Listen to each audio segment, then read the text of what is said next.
Hey guys, Chelsea here again. So today I'm going to show you how I created this quick optical illusion on Photoshop and Lightroom. I'll go through what I did in Photoshop to create this illusion with the lens filter, and then I'll go into Lightroom and show you guys how I edited the colors and stuff. Okay, so I'm just in Photoshop at the moment, and I've got my two images open, and these are the two that I'm going to merge together. I'm going to want this layer to be on top, so what I'm just going to do is select it, copy it, so press Command C, bring it over and paste it on top, and press Command V. So here we go, we have our two layers right here, and this is just on top of it. So now what I'm going to want to do is cut out this circle from the lens filter so it shows underneath this layer. I'm going to grab my magnetic lasso tool. I'm just going to click and drag, and then hopefully this is just going to make sure that all the edges come right off. I could use a circle tool, but I found that this way is just a lot more precise. Yeah. And then when that's selected, I'm going to press delete. So that's just kind of like a quick and easy way on how to do that. And then of course my layers underneath aren't exactly lined up. So what I'm going to do is firstly going to unselect that. I'm going to set the opacity for this layer C, and then I'm just going to get this thing and I'm going to drag it. Just kind of drag it into position, or I think it should be. And you can use your left and right arrow tools to kind of move it around. So when you've finished moving it, just gonna that, and yeah, I'm gonna merge these two layers together. And then I'm going to get my ruler tool.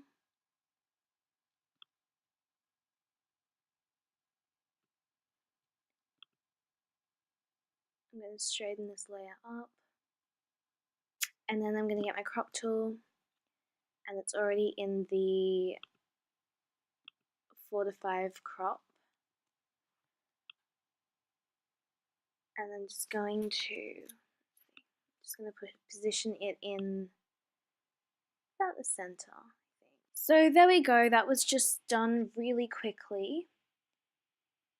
This is my one that I'd done before. So this is, I guess, perfectly aligned. I made sure all my layers were straight before I blended them together. So I mean, it's pretty much the same. And I'm going to move into Lightroom now and show you guys how I edited this. Here we are in Lightroom, and I'm just going to show you the basic tools that I used to edit. So this is the basic panel, and what I did was I just upped the red tones to make it more purpley. I put down the exposure, and then I upped the contrast. I dragged the highlights down, and I also put the shadows up. And then I also dragged the whites down because it was pretty bright. I also made it quite vibrant, and I didn't want it too saturated. Then with the tone curve, so I'm really into creating that kind of faded look at the moment. So what I've just done is created a curve which just tapers off at the end so the blacks are crushed, and then that's all I did with that one. With the hue, saturation and luminance, I didn't really change that much. I just wanted the blue to stand out a little bit more, so the luminance I've made it a bit brighter. I've also made the blue a bit more saturated, as well as the orange, because I want that sunset to kind of come through. And with the hue, I made it a bit more purpley, so it just creates more of like that mood of a late afternoon sunset. So this is a big thing which creates those colors.